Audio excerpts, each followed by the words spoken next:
नमस्कार, स्वागत है आपका। आपके साथ मैं दीपेश बरकले। खबरों की शुरुआत से पहले एक छोटी सी अपील आपसे है कि आप अपने घरों में रहें, लॉकडाउन को हल्के में बिल्कुल न लें, क्योंकि यही एकमात्र तरीका है इस महामारी से, इस भीषण बीमारी से लड़ाई करने का। अगर आप लोगों तक खबरें पहुंचाने की हमारी मजबूरी नहीं होती तो शायद इस वक्त हम भी अपने घरों में अपने परिवार के साथ वक्त बिता रहे होते। इसलिए घर पर रहें, सुरक्षित रहें, देश को भी सुरक्षित रखें। खबरों की शुरुआत करते हैं। कोरोना वायरस को लेकर लॉकडाउन के बीच दर्शकों का भरोसा और विश्वास नेटवर्क 18 पर बना हुआ है। इस मुश्किल वक्त में भी दर्शक लगातार नेटवर्क 18 पर जुड़ रहे हैं। आपको बता दें कि इस सप्ताह 42 करोड़ 15 लाख से ज्यादा लोग हमसे जुड़े हैं। नेटवर्क 18 भी हर घंटे अपने कोरोना बुलेटिन के जरिए अपने दर्शकों तक सही और सटीक जानकारी पहुंचाने में जुटा हुआ है और हर अपडेट सबसे पहले दर्शकों तक हम पहुंचा रहे हैं। इसके लिए 20 चैनलों के 1200 से ज्यादा पत्रकार लगातार काम कर रहे हैं।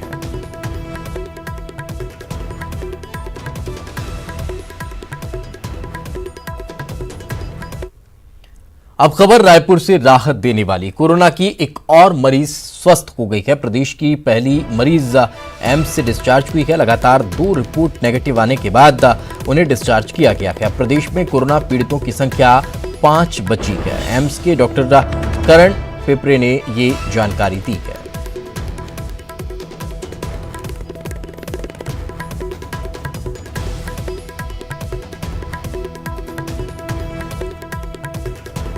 तो पहले 3 और अब एक और मरीज स्वस्थ हो गई है। ऐसे 4 मरीज अब स्वस्थ हो चुके हैं। स्वास्थ्य मंत्री टीएस सिंहदेव ने अपील की है, मरीज की संख्या कम होने पर अति उत्साहित न हो। हमें किसी भी तरह से लापरवाह नहीं होना है। हमें अभी लंबी लड़ाई लड़नी है। सब साथ में लड़ेंगे तो परिणाम बेहतर होगा। छत्तीसगढ़ में आज एक और कोरोना की मरीज ठीक हुई, जिसके बाद स्वास्थ्य मंत्री ने अपील की। खबरी आई है और उसको आप लोगों के साथ बांटने के लिए मैं उपस्थित हुआ हूं। पहली बच्ची रायपुर की जो कोरोना वायरस से ग्रसित होकर पॉजिटिव पाई गई थी, आज उसकी भी रिपोर्ट आ गई है और दूसरी बार नेगेटिव आने पे वो भी अस्पताल से घर जाने की स्थिति में आ जाएंगी। तो ये एक खुशखबरी आपके साथ साझा करनी थी, उसके लिए मैं आपके समक्ष उपस्थित हुआ। लेकिन मैं ये भी साथ में कहूंगा कि 9 में से 4 लोग अच्छे होके चले गए। इस बात से हम लोग किसी तरह से कम सजग ना हो। हम लोग ये मान के चलें कि आने वाले दिनों में स्थिति बिगड़ भी सकती है, तो पूरा एहतियात बरतें। शुभकामनाएं। धन्यवाद। तो छत्तीसगढ़ में सबसे पहली कोविड-19 पॉजिटिव युवती का पूरी तरह से इलाज हो चुका है। अब वह पूर्णतः स्वस्थ है। 2 नेगेटिव टेस्ट के बाद अस्पताल द्वारा उसे डिस्चार्ज कर दिया गया है। छत्तीसगढ़ में अब तक कुल 9 पॉजिटिव केस में से 4 इलाज करवाकर स्वस्थ होकर घर जा चुके हैं। ये ट्वीट मुख्यमंत्री भूपेश बघेल ने किया। CM Bhupesh Baghel old age home पहुंचे। महिला विस्थापित गृह पहुंचकर उन्होंने महिलाओं का हालचाल जाना। तीसरी बार जनता का हाल जानने के लिए सीएम निकले। लॉकडाउन के दौरान उन्होंने लोगों का हाल जाना, सुविधाओं और व्यवस्थाओं का जायजा लिया। इस दौरान यहां पर भी सोशल डिस्टेंसिंग मेंटेन होती हुई दिखाई दी।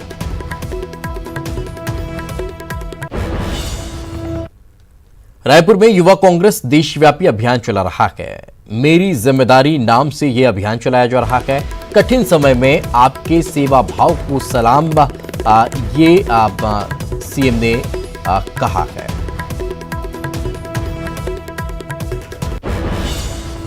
कांग्रेस के द्वारा मेरी जिम्मेदारी नाम से पूरे देश में अभियान चलाया जा रहा है और इसके माध्यम से लाखों लोगों को मदद पहुंचाने का काम भी कर रहे हैं।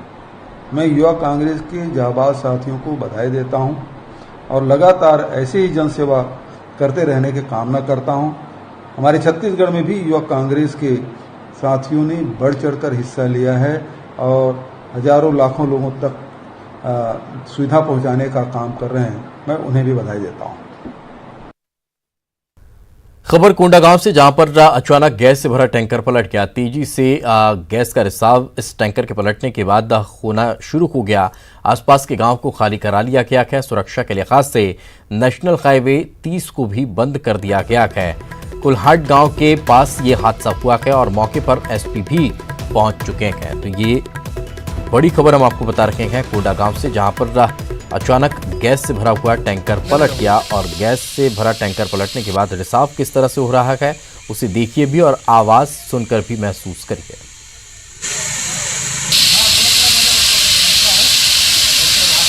जमीन है कि जंगल जगह हो गया। तो इस गैस से भरे टैंकर के पलटने के बाद जो आसपास के क्षेत्र थे, जो ग्रामीण इलाके थे, जो रहवासी क्षेत्र थे, उन्हें खाली करा लिया गया है। दरअसल सुरक्षा के लिहाज से नेशनल हाईवे 30 को भी बंद कर दिया है ताकि इस गैस के रिसाव की वजह से किसी को परेशानी का सामना न करना पड़े।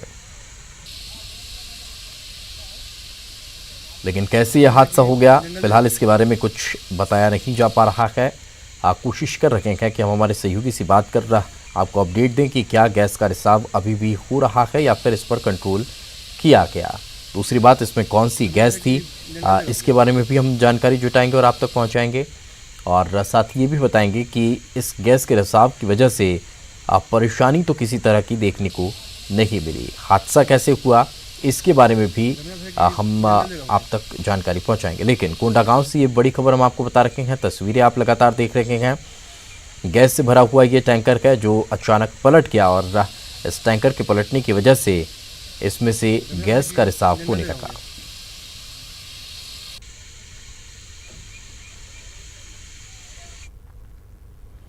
और चलिए अब खबरें देखते हैं सरपट अंदाज में। कोरोना को लेकर आज राष्ट्रपति रामनाथ कोविंद ने कई राज्यों के राज्यपाल के साथ वीडियो कॉन्फ्रेंसिंग की है। इसमें छत्तीसगढ़ की राज्यपाल अनुसुईया उइके भी शामिल हुई। इस कॉन्फ्रेंसिंग में कोरोना से बचाव पर चर्चा की गई। वहीं इसमें उपराष्ट्रपति ने भी राज्यपालों से चर्चा की है। छत्तीसगढ़ के मुख्यमंत्री भूपेश बघेल ने प्रधानमंत्री नरेंद्र मोदी को पत्र लिखा है। सीएम ने प्रधानमंत्री नरेंद्र मोदी को पत्र लिखकर 3 महीने की मनरेगा मजदूरी के लिए 1016 करोड़ रुपए जल्द जारी करने की अपील की है। मनरेगा में 484 करोड़ रुपए की राशि अभी भी लंबित है। कोरोना को लेकर सुप्रीम कोर्ट के निर्देशों पर अमल करते हुए राज्य सरकार ने 584 कैदियों को रिहा कर दिया है। कैदियों को सजा पूरी करने के बाद पैरोल और अंतरिम जमानत पर विभिन्न जेलों से रिहा किया गया। जगदलपुर में धारा 144 का उल्लंघन करने पर 52 लोगों के खिलाफ मामला दर्ज किया गया है। वहीं कोरोना को लेकर आईजीपी सुंदरराज ने अपील की है कि लोग घर में रहें और कोरोना को खत्म करें।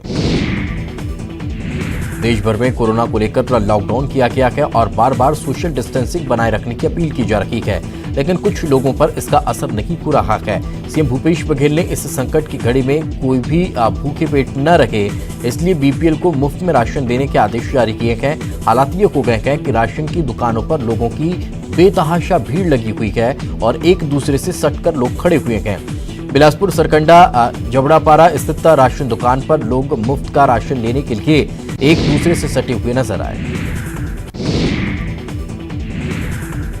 राजधानी रायपुर में लॉकडाउन का कुछ ज्यादा ही उल्लंघन करते हुए आम लोग दिखाई दे रहे हैं। शहर के अधिकांश चौक चौराहों में लोगों की भीड़ नजर आ रही है। साथ ही दोपहरी में वाहनों से लेकर दोपहिया वाहनों से लेकर 4 पहिया वाहन घूमते हुए नजर आ रहे हैं, जिनकी संख्या भी ज्यादा होती दिखाई दे रही है। ऐसा मानो राजधानी में पुलिस लॉकडाउन के नियमों का पालन नहीं करा पा रही है।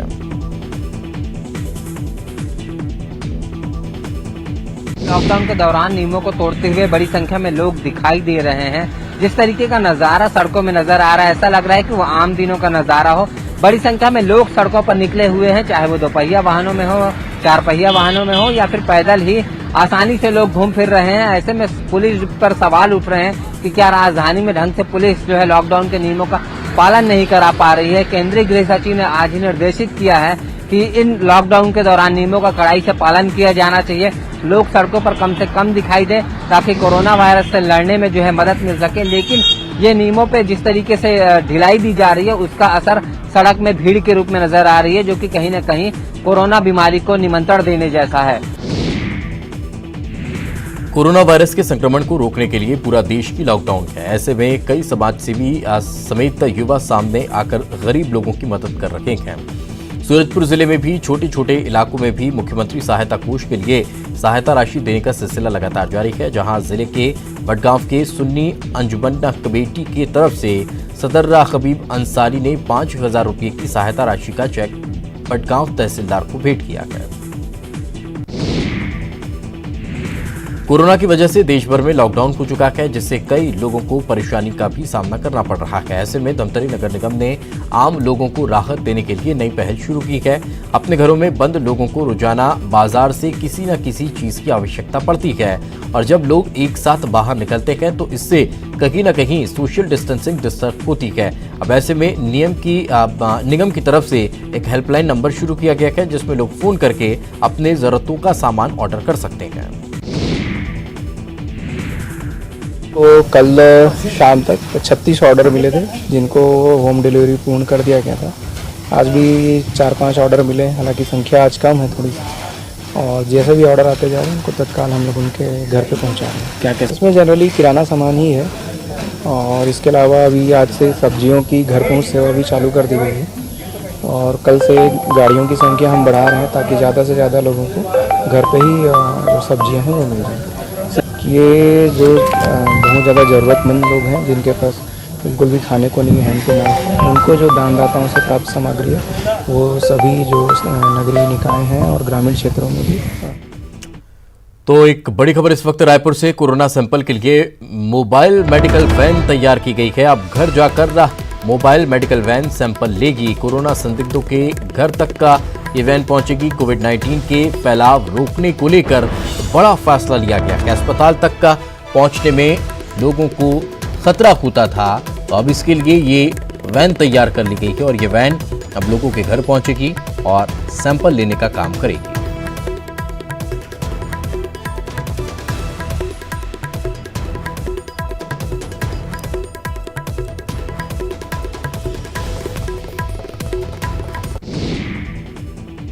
कोरोना को लेकर बस्तर रेंज के आईजीपी सुंदराज ने कहा है कि ये अच्छी बात है कि बस्तर में अब तक कोरोना के एक भी मरीज पॉजिटिव नहीं मिला है, लेकिन आगे भी ऐसा ही रहे, इसके लिए जरूरी है लोगों को लॉकडाउन का पालन करना होगा। कोरोना इन्फेक्शन के रोकथाम के लिए 144 लागू है सभी इलाके में। इसका अमल कराने के लिए पुलिस की टीम के साथ साथ जिला प्रशासन और बाकी जो मेडिकल टीम सब लोग लगातार दिन रात काम कर रहे हैं। इसके बावजूद कुछ लोग अनावश्यक रूप से घर से बाहर निकलकर शहर में घूमने या गांव में घूमने का जानकारी प्राप्त हुआ। उसी हिसाब से पूरा बस्तर संभाग में कुल 52 ऐसा प्रकरण है जिसमें 144 का उल्लंघन करने के केसेस सामने आए थे। उसमें हम एफआईआर रजिस्टर करके इन लोगों के विरुद्ध कार्रवाई की गई थे, और आने वाले समय में हम लोग इसको और गंभीर से इसको लागू करेगा। यदि कोई भी व्यक्ति अनावश्यक रूप से घर से बाहर निकलकर यदि घूमेगा, जिससे कारण से कोरोना और इन्फेक्शन फैलने की संभावना बने रहते, उनके विरुद्ध हम कड़ी से कड़ी कार्रवाई करेगा। बस्तर रेंज के आईजीपी सुंदराज ने कोरोना को लेकर चिंता जाहिर की है। उन्होंने कहा है कि अगर नक्सली संगठन में कोरोना फैलता है तो ग्रामीण इलाकों के हालात चिंताजनक हो सकते हैं। सरकार जिस तरह से सोशल डिस्टेंस की बात कर रही है, ऐसे में नक्सल संगठन में ऐसा कुछ भी नहीं चल रहा होगा। आईजी ने कहा कि टॉप मोस्ट नक्सलियों को इस बारे में पता होगा, वो भी तो आगे अपने निचले स्तर के नक्सलियों से इस बात को शेयर नहीं करेंगे। अगर ऐसा होता है तो नक्सली डर के मारे संगठन छोड़कर गांव में वापस भाग आएंगे। ऐसी स्थिति में अगर एक भी कोरोना पॉजिटिव गांव में आता है तो गांव में संक्रमण का खतरा बढ़ जाएगा। कार्यक्रम में रहते हैं, एक समूह में रहते हैं, और उन लोग का हाइजीन का ज़्यादा उनके पास साधन नहीं रहते हैं। ये सब परिस्थिति मतलब एक काफ़ी एक पोटेंशियल थ्रेट है। कहीं ना कहीं मतलब नक्सल जिस तरीके से तौर तरीके में रहते हैं, उसी कारण से कोरोना का फैलने का भी एक खतरा बने रहते हैं। जैसा हो सकता है जो नक्सल के जो सीनियर कैडर्स है, उनके नीचे वाला कैडर तक इस बात को जागरूक नहीं करा रहा है, क्योंकि उनके मन में ये डर रहेगा यदि नीचे लेवल के कैडर की इस बात को पता चलेगा वो संगठन छोड़कर भाग सकता है। इसी कारण से सीनियर कैडर से इस बात को नीचे लेवल कैडर तक छुपा भी हो सकता है। ये सब चीज़ को हम लोग देखते हुए पूरा निगरानी रखा हुआ, और निश्चित रूप से नक्सल जो गतिविधि है मतलब ये कोरोना वायरस का जो एक पोटेंशियल थ्रेट बन सकता है, इन तमाम परिस्थिति के ऊपर हम गंभीर निगरानी रखा हुआ। कोरोना से बचाव के लिए किए गए लॉकडाउन पर पालन लगातार कर भी रहे हैं और लोग पालन करते नहीं भी दिखाई दे रहे हैं। सुबह से 9 से लेकर 5 बजे तक ज़रूरी सामानों के लिए लोगों को मिली छूट का अब लोग गलत फायदा उठाने लगे हैं। यही कारण है कि अब पुलिस ने ऐसे लोगों के खिलाफ सख्ती से पालन कराने की तैयारी शुरू कर दी है। कोविड-19 कोरोना संक्रमण के बचाव को लेकर राज्य में स्कूल कॉलेज पूरी तरह से बंद हैं। इस साल 10वीं और 12वीं बोर्ड की परीक्षा का समय पर हो गया था, लेकिन लॉकडाउन की वजह से मूल्यांकन का काम पूरी तरह से प्रभावित है। मूल्यांकन काम शुरू होने में अभी 1 सप्ताह से ज्यादा समय का वक्त लग सकता है। आपको बता दें कि इस बार बोर्ड की परीक्षा में 7 लाख से ज्यादा परीक्षार्थी शामिल हुए हैं। गरियाबंद से दिल को सुकून देने वाली खबर सामने आई है, जहां अमलीपदर के संतोष पटेल खुद वॉल पेंटिंग बनाते हैं और पत्नी दर्जी का काम करके अपना घर चलाती है। लेकिन इन लोगों ने अपने स्तर पर कोरोना महामारी से मदद के लिए हाथ आगे बढ़ाए हैं। संतोष जहां कोरोना से बचाव के लिए जानकारी दीवारों पर लिख रखे हैं, लोगों को जागरूक कर रखे हैं, तो उनकी पत्नी मास्क बनाकर फ्री में जरूरतमंदों को बांट रही है। वहीं गोरापदर की ललिता तिवारी भी इन दिनों मिसाल पेश कर रही हैं।